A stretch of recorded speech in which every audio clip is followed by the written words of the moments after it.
Blog Talk Radio. Welcome, living beneficiaries, to the show for living beneficiaries, the House of Hidalgo show on the Estate Radio Network. Prepare for the most educational 60 minutes on all of radio with your host, Rick Hidalgo. The House of Hidalgo show can be followed on Twitter and Facebook by searching House of Hidalgo. Find the show on the web at www.therockofsalem.org. Sign up for the newsletter, and while you're there, take the 5-question survey to let us know what you think. The Estate Radio Network is part of the Blog Talk Radio family of networks and can be found at www.blogtalkradio.com/South Dakota DP. Join the show now by chat or call 619-639-4605. Don't forget to dial 1 to get in the queue. Here's your host, Rick Hidalgo!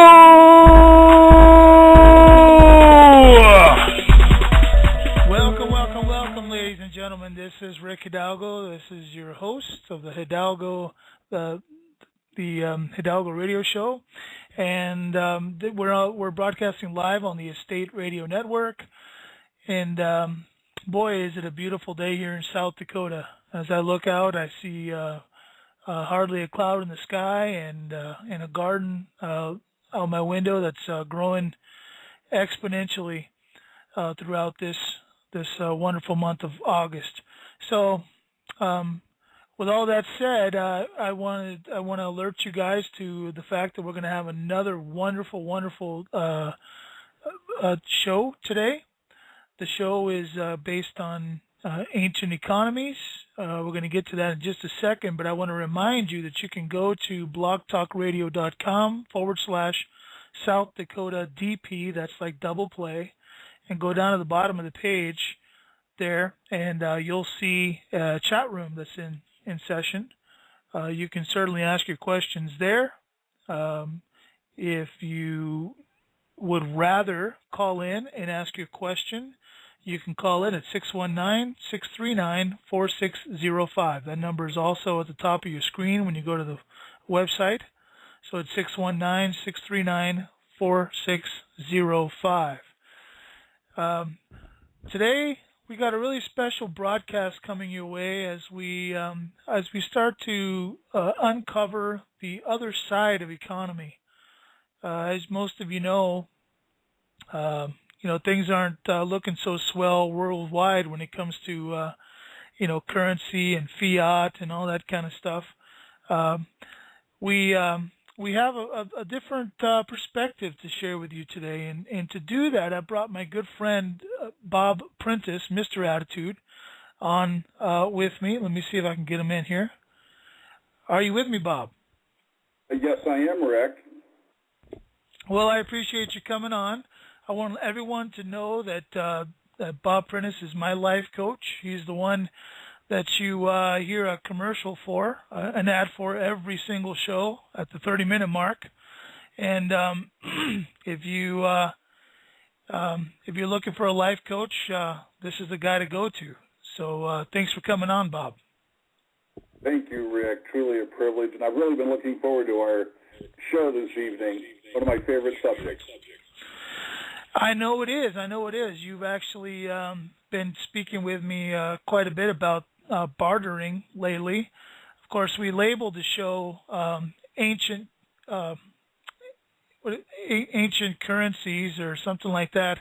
But the reason we did that, obviously, was to alert people to the fact that we'd be talking about something that's kind of been forgotten about, right, Bob? Well, we've been familiar with the concept of barter since the beginning of time, literally. It goes back. It's a very ancient practice. People needing food, obviously a huge agricultural economy back in the early days of history, and people needed goods and services, and they would exchange their chicken eggs for bread, et cetera, and it was just a way of doing, living, being, and yet today it's quite sophisticated compared to what it was ages ago. Right, right. Yes, it is. But we kind of forget where our roots were in that. We get caught up in this currency and this whole idea of commerce, and we start exchanging these pieces of paper, and we forget the real value behind what we're trying to do. So I brought you on the show because I know this is something that you love to talk about. I wonder, Bob, maybe give us a little bit of history on, Hmm. your experiences with barter. Sure, sure. Well, originally it began with as a kid. I remember on the playground at school, I would, we boys, we played marbles, and I remember exchanging our steelies for cat's eyes, and then those big honkin' marbles we used to have. We were trading marbles back and forth with each other all the time. And then I'm sure as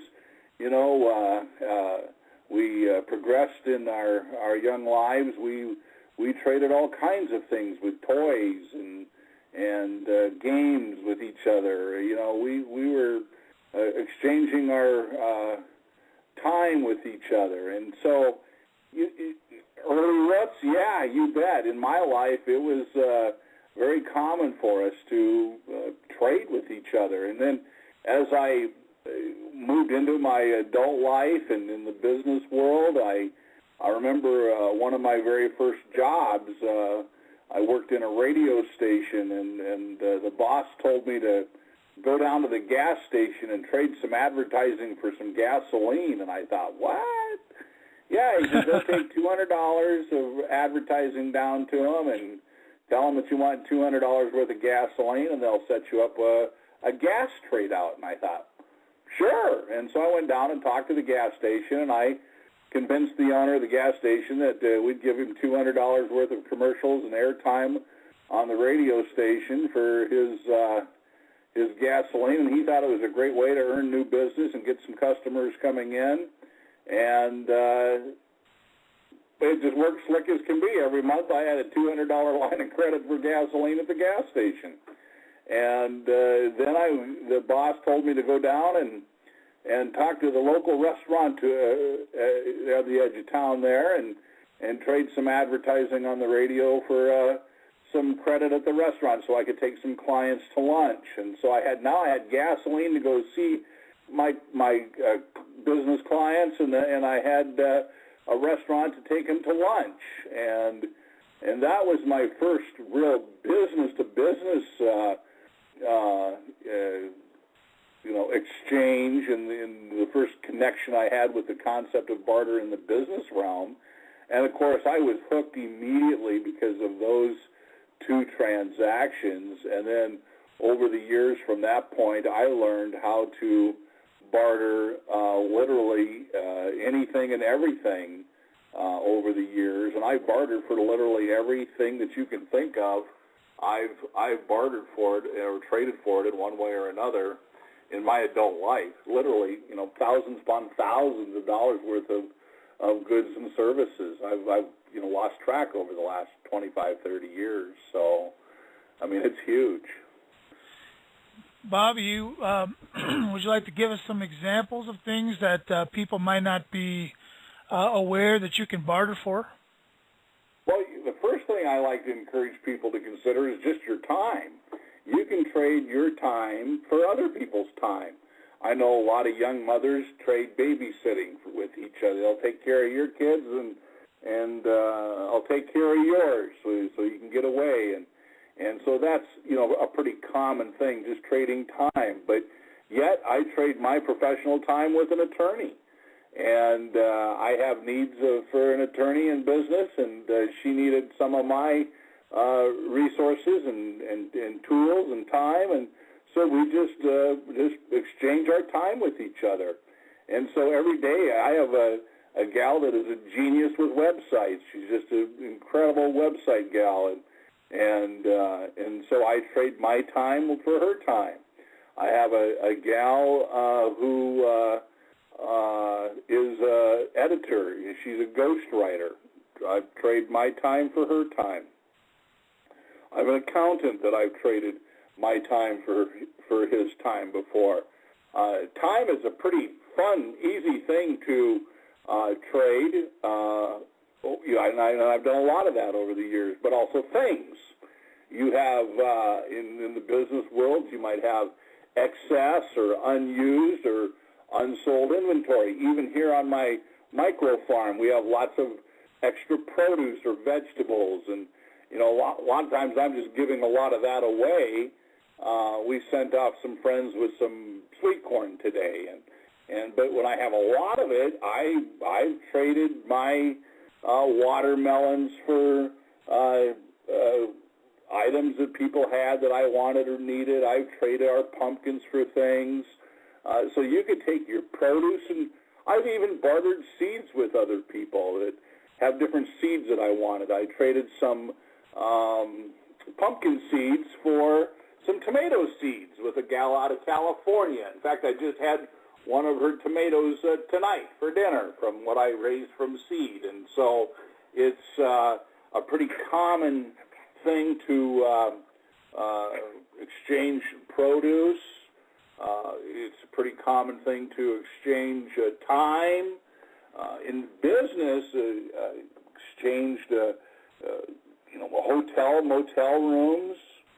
That's pretty common because in a motel or a hotel at 11 o'clock at night, if that room has not been sold, that potential income is gone forever. It's just poof, it's gone. And so I've done a lot of bartering and trading with hotels. I remember one time I traded, quite honestly, it was about a $50,000 barter exchange between myself and a company, a hotel out in Rapid City. And they needed my services, I needed theirs, and I traded my consulting and coaching and training time for their restaurant credit, their meeting rooms, and their sleeping rooms. And I really liked their restaurant credit. We had a lot of fun. My mom couldn't really understand the whole concept of barter until I took her out to dinner there one night, and over prime rib, I was explained to her that I didn't have to write them a check for this tonight, that I've already traded my time for this prime rib. And then my mom finally, as she was chewing on her prime rib there, finally understood the concept of what barter is really all about. So often many people don't think it's even a legal thing to do, or they think it's an underhanded or an illegal thing to barter, but it's very much legal, and not only legal, but it's ethical, and it's a very moral thing to do. And there's challenges and there's some limitations to it because, sometimes it's hard to find somebody else who has what you might want or need, but there's solutions for that now, actually, with the age of the technology and the global electronic marketplace. It's turned what used to be the medieval market fair into something that was very ancient years ago. Now we do every day. I go onto a trading floor and I can find everything from getting my fingernails done to paintings to literally anything and everything under the sun on the trading floors that I can go onto at any given time and barter with other business owners all across the country, frankly, around the world. I'm involved in very many, quite a few international trades, actually. Even we've had coffee come in from South America before. We've had olive oil come in from Greece before. And like I say, I've bartered for olive oil. I've bartered for honey. I've bartered for our maple syrup. I've bartered for cookies and cakes and pies. This is as far as the imagination can go. Right. And you were starting to allude to it there, but in a day like this when there's so much competition out there in the world of commerce, especially when you're on the internet surfing the web, and it's hard to find or pinpoint a good place to go for these things. Have you figured out a good source, Bob? Well, I have, and I'm continually searching all the time for different avenues and strategies. Let me maybe best, before we even go there, I explain to you what I call my 5-tier approach to business and transactions utilizing barter and trade. I believe in a 5-tier approach. There's, first of all, what I call my neighborhood level or my neighborhood tier, and that is basically a very grassroots, my neighbors within 5 to 10 blocks radius, so my neighborhood exchanges. So I'm doing some bartering with my neighbors, kind of a, get to know your neighbor thing. I might go rototill their lawn, and they might, bring me some fish that's been smoked or something like that. And or I look at another level, what I call my local area. That's my next tier, my second tier. And so my second tier is anywhere from like, my neighborhood up to maybe 15, 20, 25, 30 miles surrounding me, that local area. And it wasn't just too long ago. I bartered with a gentleman over in the town next to me that did some mechanic work on vehicles, and I traded some advertising in one of our publications for that, and he was happy with the advertising. I was happy with the transmission fluid exchange he did on my pickup truck. It was kind of a win-win kind of thing, but more on a local level. Then I do a lot of state and regional bartering. I stayed at a bed and breakfast, took my family and stayed at a bed and breakfast over in Minnesota about a month ago, and that was kind of fun. So I have,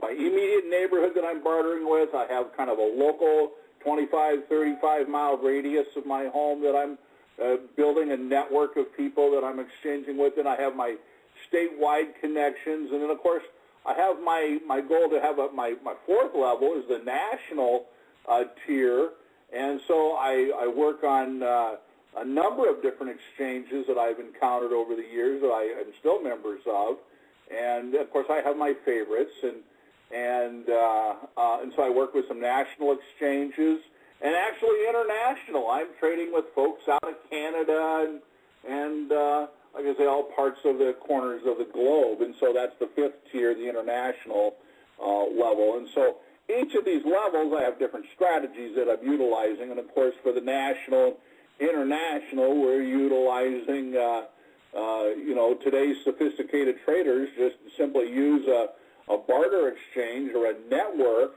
In fact, one of the networks that I'm most excited about here recently is a site called acebarter.com, ACEbarter.com.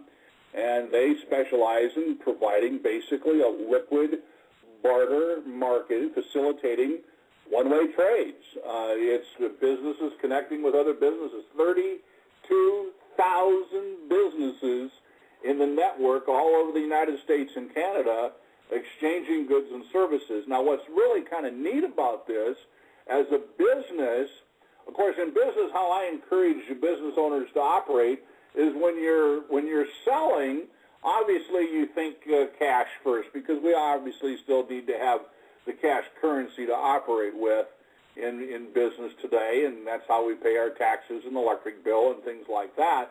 And so, obviously we have to have a certain amount of cash business coming in all the time. And so when I'm selling for cash. But if they can't afford what I have, but they want what I have, then at that point I would take their goods or their services in exchange, and I would do a barter with them. Now, when I'm purchasing something, Rick, I actually think barter first. If I have a want or a need, maybe I want someone to help me with my website. Well, instead of just going out and hiring somebody, paying cash money for that, I would find somebody who's got the skills and the capabilities, but I would barter with them because they like to barter, and I would find them in a network that likes to barter. And so I would bring them, I'd pay them in barter credits, and then I would actually conserve my cash flow when I do that. What's really exciting about doing business this way is technically you're purchasing at your wholesale cost of doing business. So whenever I purchase on barter, I'm paying my wholesale cost. So I'm actually doing pretty darn good when I do a barter transaction, because obviously I'm selling my time, and that's got a high profit markup in my business. And so very much a strategy that has been beneficial over the years. Excellent.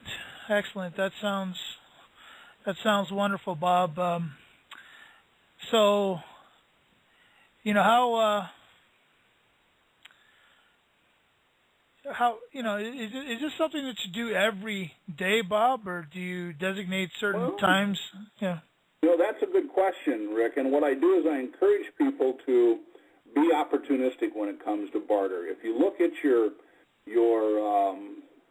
capabilities, the resources you have, the skills, the things that you're able to do, like I do, I look at all my different capabilities, and I'm constantly on the lookout. I'm looking for opportunities to barter and trade. I noticed a guy one day had a little honey house, and so I knocked on his door, and I told him, I said, I make soy candles for the fun of it. It's my hobby, and I'm just wondering if you guys like soy candles. And he said, yeah, my wife loves soy candles. And I said, well, I'll trade you $100 worth of my soy candles for $100 worth of your honey. And he said, yep, done deal. Let's make that happen. And so within a matter of me making a half a dozen candles, next thing I know, I'm delivering the candles, and he's given me several quarts of his fresh organic honey. And so that was a pretty incredible trade. And so, yeah, every day I'm looking for opportunities all the time to barter and trade, either for the fun of it, because it's now my hobby. I'm just kind of almost addicted to the concept of barter, because it's an everyday thing. I'm always looking for the opportunities. I'm always ready to barter.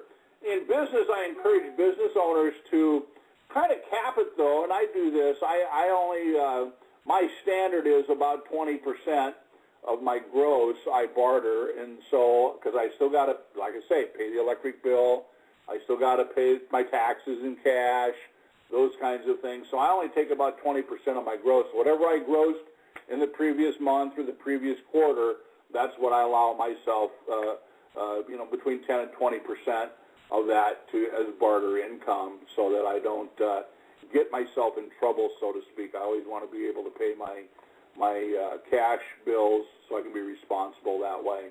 And then if I am really struggling with cash, I've been known to do a business strategy that I call cash conversion, where I cash convert barter transactions, and I actually take those transactions and turn them into cash money. An example of that would be I did a barter deal for some Black Hills gold jewelry years ago. We bartered for like $25,000 of Black Hills gold jewelry for our time, and so we traded our time for that jewelry. Except what was neat about this deal is I traded my time at retail and purchased their wholesale Black Hills gold jewelry at wholesale cost. And so we then ultimately, as we got that, so we got $25,000 of wholesale Black Hills gold jewelry for $25,000 of my retail time, which was a really good trade. And then we took that Black Hills gold jewelry and had little parties in our living room selling it at 30% off retail. And so we literally doubled our money. People were getting a heck of a deal getting some Black Hills gold jewelry from us at 30% off retail. And we were converting all that inventory to pure cash as quickly as you can imagine. People were just snapping it right up, so it was a very easy cash conversion. Another example of a cash conversion, of course, when people go to the grocery store and buy beef, there was a fellow that came knocking on my door one day, and he's a farmer, and he was interested in one of our publications, and so I was telling him about it, and I kind of built a relationship real quick and I asked him some questions and about his farm and ranch, and he asked me if I'd come and do an attitude meeting for him, and I told him I would, for he and his hired hands. And so we got together for a meeting, and and did the meeting, and he says, well, here, let me go get you some steak. And the next thing I know, our next barter transaction was for a full beef, cut, wrapped, and frozen. He had me come in monthly and do team meetings with his hired hands and him. And the next thing we know, I had beef cut, wrapped, and frozen.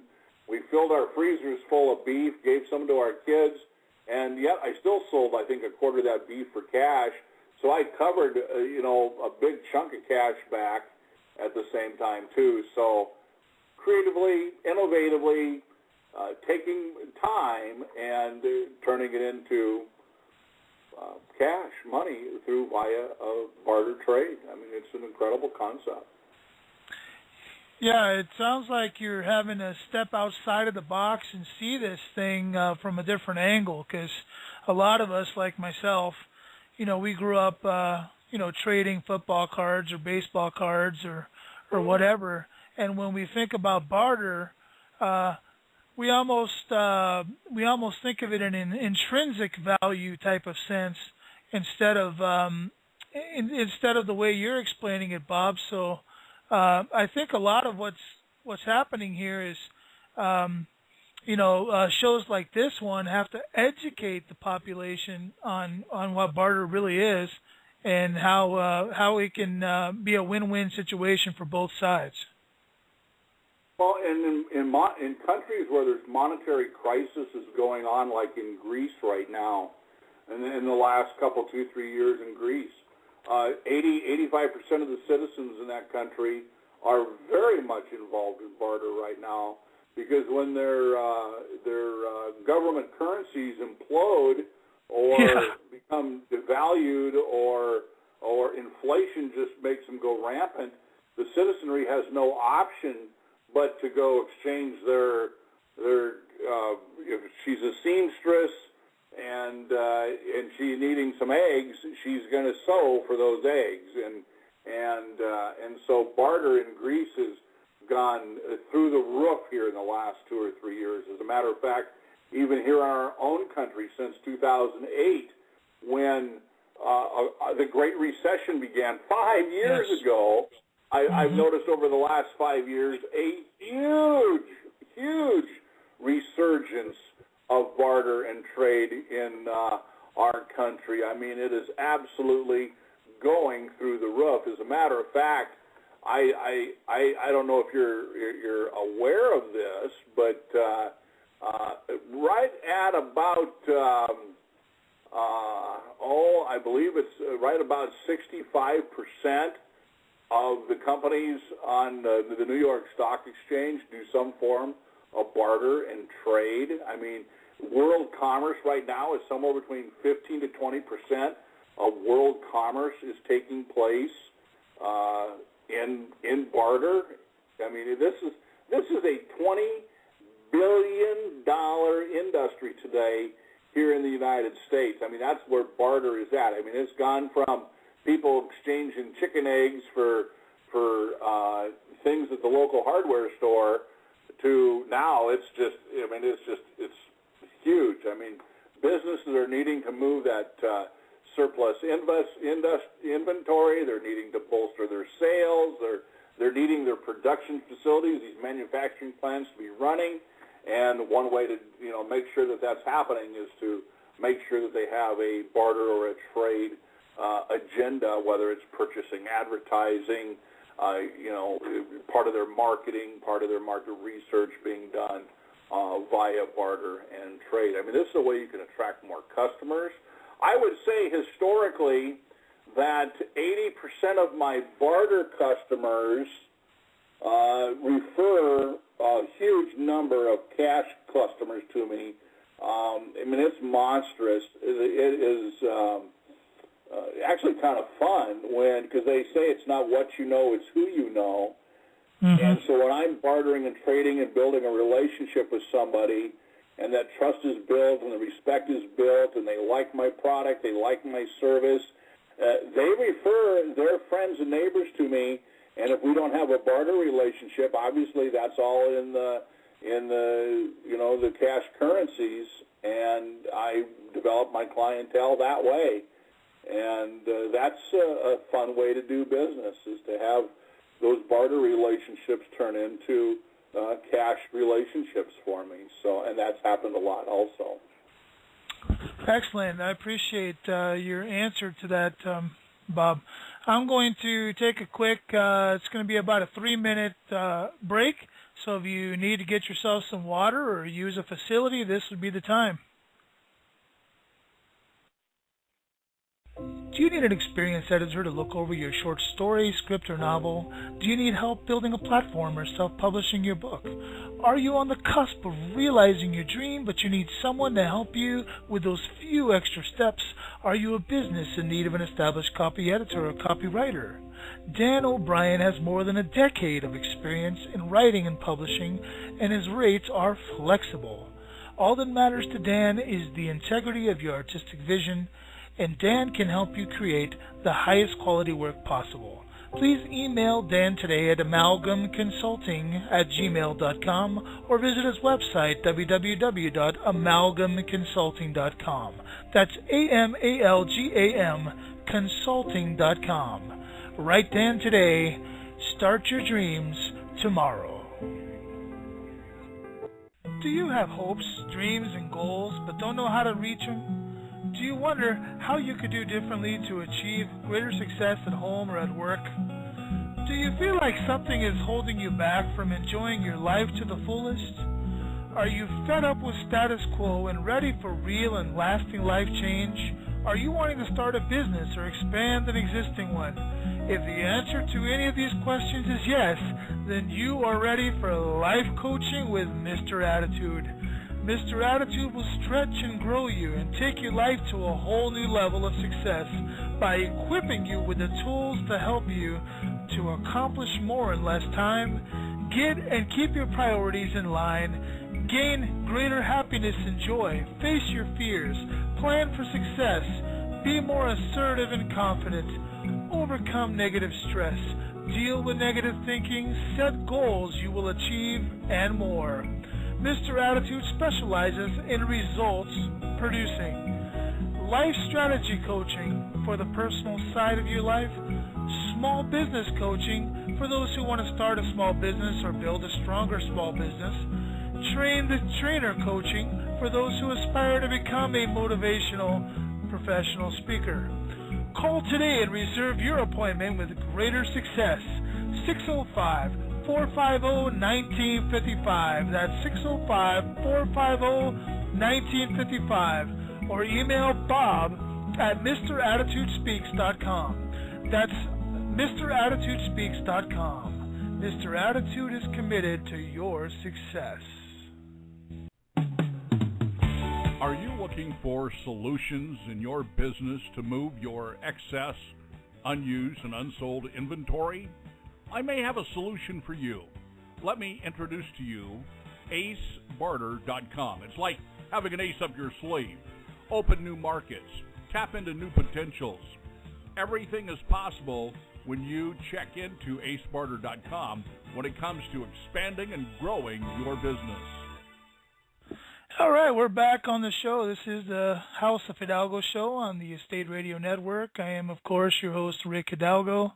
Today, the topic is on barter, and I have my good friend, Bob Prentice, who's also known as my life coach or Mr. Attitude. And, Bob, I thought, the second half of the show I always reserve for solutions. We talk about things from kind of a wide open perspective the first half of the show. In the second half of the show, we kind of break it down and give the people a step-by-step process as to how they can obtain this for themselves. To begin that process, I wonder, is there anything special that you do to keep your books straight when you're doing bartering, or do you just throw the books out? No. It's very important that you treat your barter transactions just as if they were a cash transaction. And so it's very common to operate that, and I'd encourage people to do that. Another great way to keep track of things is to use, what is very common in our society today, a gift certificate. And when you think about a gift certificate, that is an exchangeable, it's a piece of paper that you can actually exchange. I know a lot of people, and they use it to track their barter transactions. I know a gal that is a massage therapist, and she went to her printer on her computer and printed off, her sessions for a massage, or her 1 hour sessions are like $80. So she printed off $80 gift certificates on her computer printer, and it said on there 1 hour at a time, to be used by bearer, and it had no expiration date on it, and those became an exchange and an instrument for exchange. And if she's seen something that she wanted to buy for $240, let's say, she would offer 3 of her certificates for that item. And that's very common. I see that more and more in grassroots America, where people are using a simple piece of paper gift certificate, paper currency. Basically, it's an IOU. It's a promise to pay. And I also just traded. I had a freezer down in my basement that we weren't using, and I knew a gal that did some photography work, and our daughter is a senior this year and wanted her senior portrait and pictures taken, and so I bartered a freezer that I wasn't using down in my basement for the photographer, and she brought over a gift certificate for her 1 hour photography session for the freezer. And so there, I got my daughter's class picture, senior picture taken, and from a freezer that we just had down in the basement. It was a win-win. And that's really what it is required in this, is just making sure that everybody that you're going to do a transaction with, you want them to win as a result of you winning also. What's kind of neat, Rick, about this whole thing with bartering and trading is barter brings the human element back into business. As we use cash, it's just wham, bam, in and out, over and done with. It's a quick, very quick transaction. Sometimes we don't even think about it anymore. And so that's why money is so easy to spend. And yet what's unique about barter is it causes that whole transaction to kind of slow down a little bit. And like I say, I almost use it as a vehicle to force me to do my due diligence when I get ready to go out and purchase something. It makes me think, is there somebody I could barter or trade with? Can I trade one of my gift certificates for something that they have? I've been known to trade my certificates for other people's certificates. I mean, that's just paper, exchanging paper. And as long as we're both happy and we're both going to deliver what we say we're going to deliver, everybody wins. And so, I mean, this is so simple. So the steps that you are asking for from me, Rick, is, one, look at your capabilities. Look at your skills. Look at what you have extra resources of. And then, there are Facebook groups where there's bartering taking place. Almost every town has a local barter group on Facebook. Go ahead and research a company like acebarter.com and become a member with Ace Barter. And that's a great way to connect and move some of your extra time or resources that you have into that economy. Now, what Ace Barter does is gives you what's called a trade credit in your account. So if you put $500 worth of your time or $500 worth of your products into the system and someone purchases that from you, all in your account, it'll show up just like credits. And those credits then you can spend just like money back into the system with other businesses. So it makes it a very liquid transaction. So whether it's one-on-one trades or gift certificates or joining a national barter exchange to keep track of everything for you. And, of course, with a barter network, they're required by the IRS to produce what is called a 1099-B. This came as a result back in, it was 1982, the Tax Equity and Fiscal Responsibility Act of 1982 required barter exchanges to keep track of those transactions, and so the fair market value of any goods or services exchanged must be included in the income of both parties. Now, of course, in business, if it's something you needed in business, you would expense it right back out, and then, of course, it just becomes an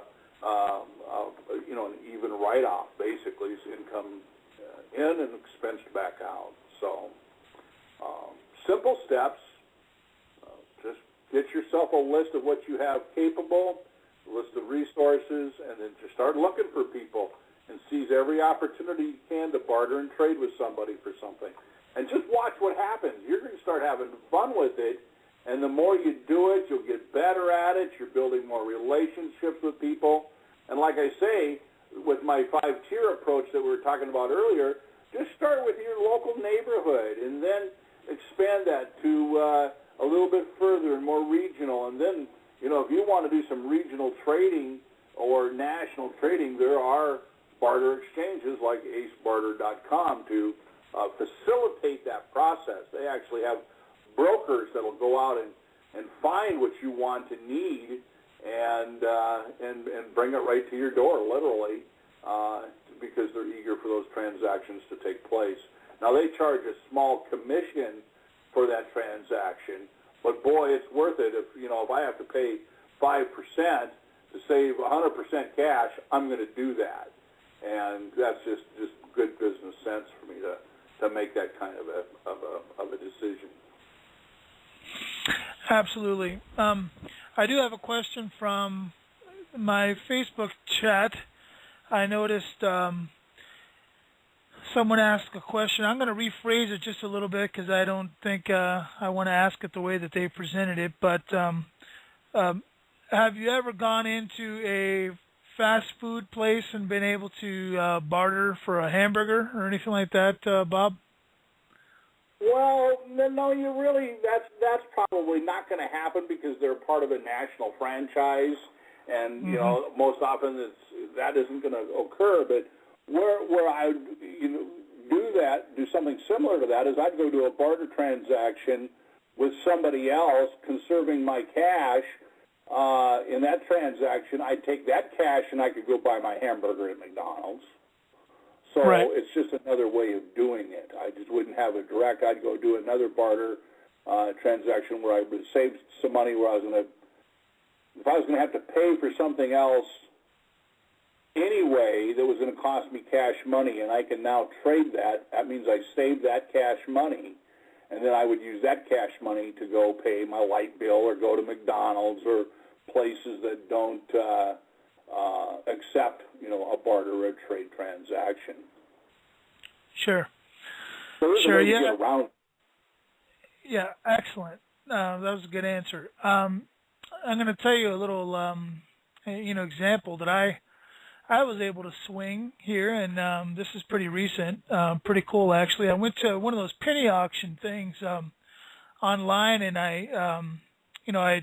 it's one of those you every bid is basically increases the price of the item by a penny, and I was able to win a $15 or I think in this case it was a $20 Cabela's card, which Cabela's is a national type of outfit, so there is some value to it if you could find people who actually shop at Cabela's or well, anyway, spring came along, Bob, and I needed my garden tilled. I don't have a tiller, so I called a buddy of mine up, and he came out, and I think he was willing to do it for free, but I don't do exchange of energy for nothing. So I whipped out that $20 Cabela card, and I said.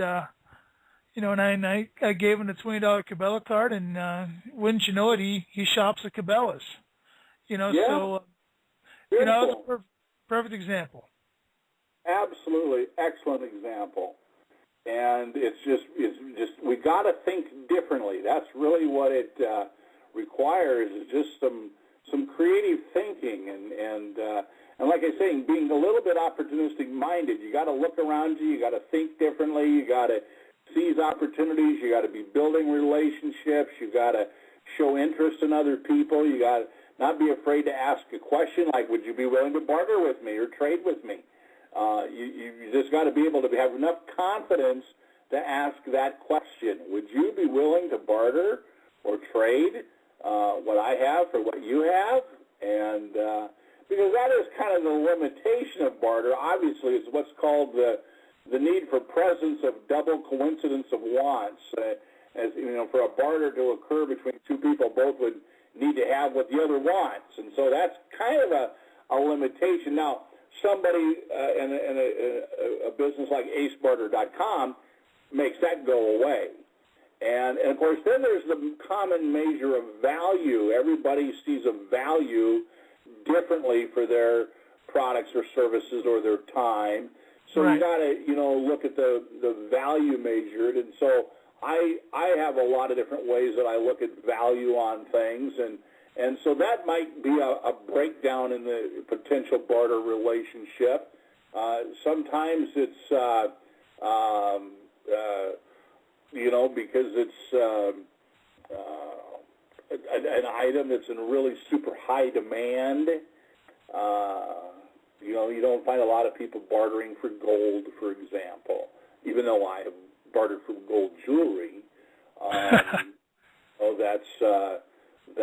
Or gasoline, obviously in high demand. But I've been known to go barter with a gas station. If you have something that they want or need, you're going to get it. I bartered for computers. I bartered for cars. I needed a car when I was down in Cedar City, Utah, and so I went in and I asked the car dealer as we were coming through town. I asked him if I could come and work for free and do a sales meeting for him the next morning for no cost, no obligation. And he said, well, sure, you bet. Come and do a free meeting for us tomorrow morning at the sales meeting. And so I said, and after the meeting, if you like what I have and what I offer and you want to hire me after that to do some more, that's fine. I'll be happy with that. And he said, sounds like a deal. So I came in the next morning and I did the sales meeting. And before we were done, he had wrote me a check for about $2,500, and I drove off with a Chevy Cavalier worth about $2,500 because we did a $5,000 transaction with each other, and so it's just finding the right people. Yeah, you might need to be a little bit of a salesperson to go create some barter transactions. You got to have that edge, that confidence, your enthusiasm, the belief in who you are and what you're doing.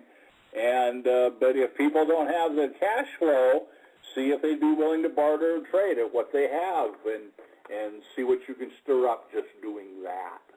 And then you'll get to have the fun of it. And then, like I say, then before long you'll be trading on the trading floor at acebarter.com. Right. Yeah, that's wonderful, Bob. Do you have a you shared so many stories, Bob. You must really make a go at this everywhere you go. It's like I say, it's almost a hobby for me more than a business aspect. I think one of my favorite trade transactions I ever did, though, was years ago. I had a good friend that managed a hotel in Rapid City, and he told me one day, he goes, Bob, I need to find someone who has a print shop who can do some printing for me, who'd be willing to take my hotel credit for that printing. And, well, it just so happened to know that I knew a printer over about 90 miles away in Phillip, and I went over to Phillip and talked to my buddy Don, who had a printing press, and I said, hey, do you ever need any hotel rooms in Rapid City? And he said, boy, I sure do. I've got a sales gal that's going over there and staying overnight a couple of nights a week to open up some new business in that market over there. And I said, well, would you be willing to barter with a hotel, give them $5,000 credit of your printing, and they'll give you a $5,000 credit for their hotel? And he said, yeah, you bet. And so I put it together, and they both gave me a 10% commission. And so, I walked out of there with about $1,000 commission, and I just took it in trade. I took 500 of it in hotel credit and $500 of it in printing. So in about a 10-minute deal, I made a nice chunk of change. For working 10 minutes, I made $1,000, and just putting two people together. Now that's called barter brokering, and so I do a lot of brokering. I do a lot of putting transactions together, because if I can put two people together in 10 minutes and make $1,000, I'd do that all day long. Yeah, I hear you. So to continue on with the solution, beyond looking over your inventory and finding out what it is that you have to offer, where do you go from there, Bob? I mean, how do you start approaching some of these people? How do you scope these different businesses out? I would start by going to your checkbook and see where you're spending your money. Where is your money going out?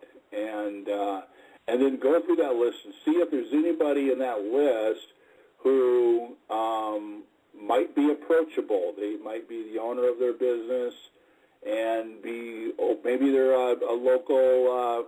Maybe you see $50 a month going out to the local dry cleaner, and you think, hey, I wonder if I can do flyers or brochures or newsletters or something on my computer. Well, go and approach that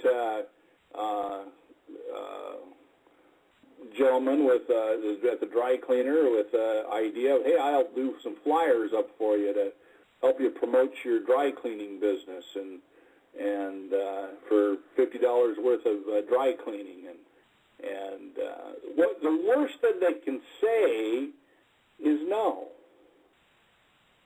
You see, that's what's so amazing about this. That's the worst thing that can happen. Someone say, no, not interested. And you haven't really lost anything. What's it take, 30 seconds to ask a question? And so, you start with that list of where your money is going right now. And obviously, the power and light company isn't going to barter and trade with you. Well, I have bartered with banks. Years ago, I had a client that was a radio station that owed the local bank some money, and they owed the bank like $3,000, and I went down to the bank and I said, hey, I'll give you $6,000 worth of radio advertising for that $3,000 note that we owe you if you call it even. And they said, done deal. So I gave them $6,000 advertising on the radio station. They gave me a paid-off note. And so banks will even barter with you. I've done it. I've personally done it. And so, you just, like I say, you just can't be afraid to literally approach anybody and everybody that you're working with, because, money's tight. This is a difficult time. The way this economy is right now, we're needing to think more creatively, more innovatively in everything we do. And so every transaction my wife and I do right now is being scrutinized. I mean, we scrutinize every transaction. Is there a way for us to get what we want or need? We wanted to purchase some herbs, and so we barter for our herbs. We wanted like I say, we wanted some maple syrup. So we bartered for the maple syrup. We wanted honey. We bartered for the honey. So go to your wants and needs list. Make a wants and needs list. As soon as you kind of looked at your checkbook and seen where your money's going and what you're purchasing, and so you make your wants and needs list, and you make your what you have available. I call it my availables list, and then with those two lists, you start seeking out people. Just go to the phone book, go to the internet. Speaking of the internet, I encourage people, if you want more information, you can just put your Google searcher on or your Yahoo searcher on and plug in the word barter, and you'll get about 4 million websites that talk about barter and trade. I mean, it's such a common thing. And there's, so much opportunity out there today to tap into this alternative, because that's really what it is. It's an alternative to the Federal Reserve notes. It's an alternative to the cash currencies that everybody thinks is the only option. And yet we have so many options, whether it's, like I say, gift certificates or one-on-one transactions or the barter and trade credits on an exchange like acebarter.com. Right. Yeah, I wish they'd keep their filthy hands off of barter, though. Yeah, but, that's the only way that I've ever figured out how to, do that is just make sure that you're just exchanging time, because they can't tax time. Right. And it's, money is taxed and things are taxed. Sure. Time is, something entirely different. And so there are networks around the country where that's all people do is exchange their time. Right. Time and talents. And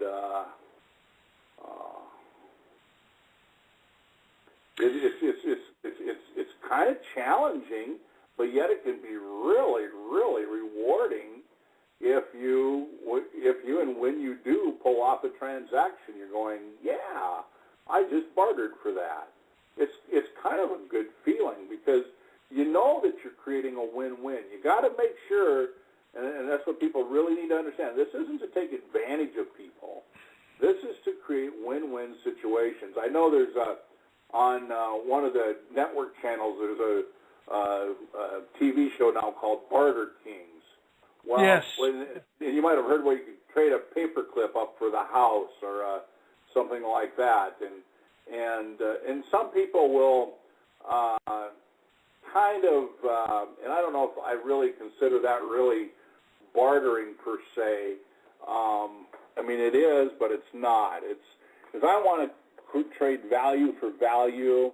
I don't try to, scam people with inflating things that are not supposed to be inflated, and to try to one up somebody on something. I just don't believe in that philosophy, and so I'm just tit for tat. Scratch my back, I scratch your back, but it's more like I scratch your back, and if you're happy with me scratching your back, go ahead and scratch my back too. And right. I'd much rather work that way, because my relationships are deeper. There's tons and tons more respect, and we make sure, my people that I barter and trade with absolutely make sure that I'm taken care of, because I absolutely make sure that they're taken care of. So we create that ultimate of the win-win. And in fact, if I see somebody's going to lose in the deal, I just shut it down. I don't want anybody to lose in any of my barter or trade transactions, so I'll just shut the deal down. And that's been my standard for years, because my reputation is everything to me. And so if I see a transaction is going to not work out for either party, I just it's over. I just shut it down, and it's over. And then nobody loses. I don't want people to lose when they barter and trade with me or get involved in something I'm involved in. Anyway, it just doesn't work with the way I think and operate. That's how I've been in business in South Dakota for almost going on 30 years. Because reputation's everything. It truly is. Yeah, that's the only way to have an ethical exchange, though. I mean, if you got a loser, that means that you didn't trade value for value, and even in a you're going to have to somehow settle on those gains, so I appreciate you coming on the show, Bob. We're down to 30 seconds left on the show, and I thought I'd give you a chance to close her down. Is there somewhere you'd like to instruct people to go check out? Well, once again, they're my sponsor here on this, and that's acebarter.com. I encourage everybody to just go check out the website. You'll see they got a couple different plans. They got the Barter Pro, the Barter Lite, a couple simple little plans they put together for people to get involved in. It has all the benefits. It has all the resources available for you there at acebarter.com. Well, thank you, Bob. So for Bob Prentice, this is Rick Hidalgo. This has been another episode of the House of Hidalgo Show on the Estate Radio Network. We thank you all for coming. God bless everyone and stay safe. Happy bartering, people.